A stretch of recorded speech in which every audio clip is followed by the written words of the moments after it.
I'm Robert Henry in Century City, where janitors are demanding justice. More details after this. I'm Robert Henry from the Coliseum, where authorities have just made a major announcement involving local gangs. The details after this.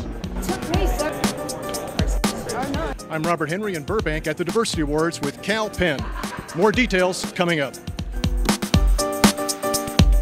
I'm Robert Henry in the News 25 newsroom.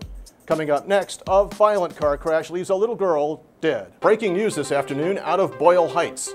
That's where a man was shot multiple times while sitting in his front yard. Plus, a sheriff's deputy clings to life.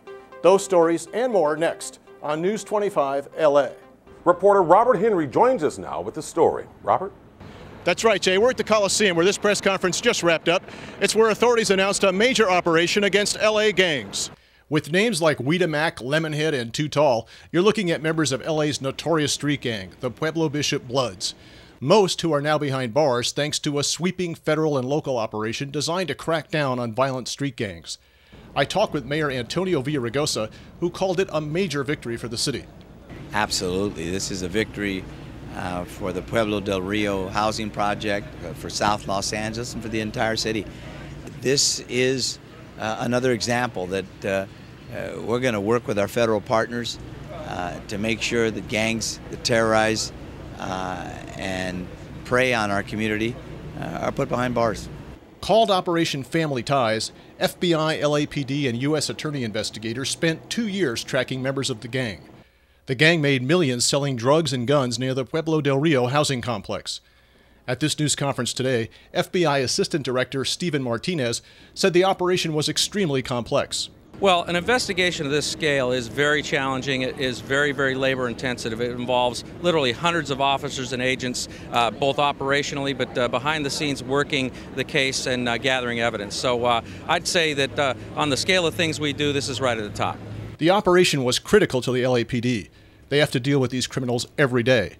Police Chief Charlie Beck says the crackdown sends a powerful message to gangs. This is a continuing tactic that we will use. And if you're real interested in going to a federal penitentiary in Minnesota or wherever, then keep gangbanging in Los Angeles, because you'll get there. Investigators say they expect to make more arrests of gang members in several cities throughout the country. From the Coliseum, Robert Henry, News 25 LA. Back to you, Jay. Okay, Robert, thanks for that report. With drums, bullhorns, and even vuvuzelas, these janitors are on a mission. They're demanding that the owner of this high-rise, J.P. Morgan Chase, rehire 16 janitors that were recently laid off. Delmy Acevedo is one of the now unemployed custodians. I have a family, a 4-year-old daughter, says Acevedo, which is a similar story the other laid-off janitors tell. The protest held by the Service Employees Union, or SEIU, shut down Century City's busy Avenue of the Stars for several hours. Union President Mike Garcia says the company unfairly targets the lowest paid workers to save a few dollars. Tell us what the union's demands are in this matter. Well, we want a fair workload, and we don't want to lay off more people than necessary. We feel that we had a reasonable workload before they try to move the changes. We're just fighting for our fair deal. While many people around here support the janitors, there is some frustration over the street closures and traffic jam caused by the protests. I definitely need to get back to work. I'm on my lunch break, and I have a deadline to meet today. However, this is for a good cause, and I understand why they feel the way they do. So I'm happy to just sit here and be a part of the ride for at least a little bit longer. Police had to turn traffic around after the marchers refused to move, even with riot police at the ready. In the end, there were 13 arrests, and J.P. Morgan Chase declined to make any comments about the protest or laid-off workers. But union officials say that one way or another, they'll get their message heard, in a meeting room or in the streets. From Century City, Robert Henry, News 25 LA. Hey Los Angeles, I'm Robert Henry. Welcome to Tinsel Talk. Today we go to Burbank, where Hollywood celebrates diversity.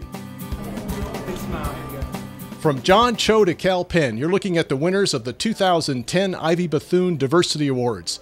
It's an award that honors entertainment figures who promote diversity in Hollywood. Harold and Kumar star Cal Penn says it's one of the highest honors he could receive.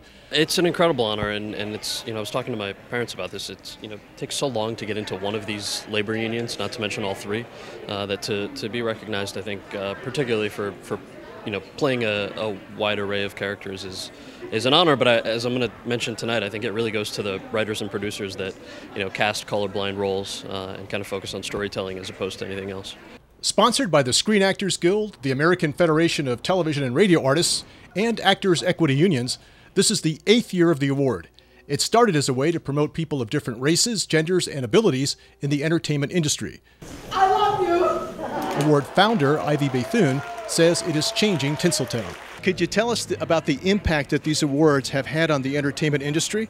Oh, I think a great deal, because right now CBS, NBC, ABC are having special auditions for all kinds of people. Not yet for animals, but we'll get to that. Dozens of actors and producers attended the ceremony and show at Burbank's Colony Theater.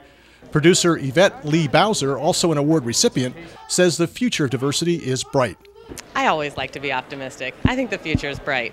I think it is, because there are those of us who aren't tired yet. We're not tired. I won't rest till it's done. Bethune may be in her 90s, but she's still going strong. Next, she plans to fight to expand multiculturalism on film. For Tinsel Talk, I'm Robert Henry.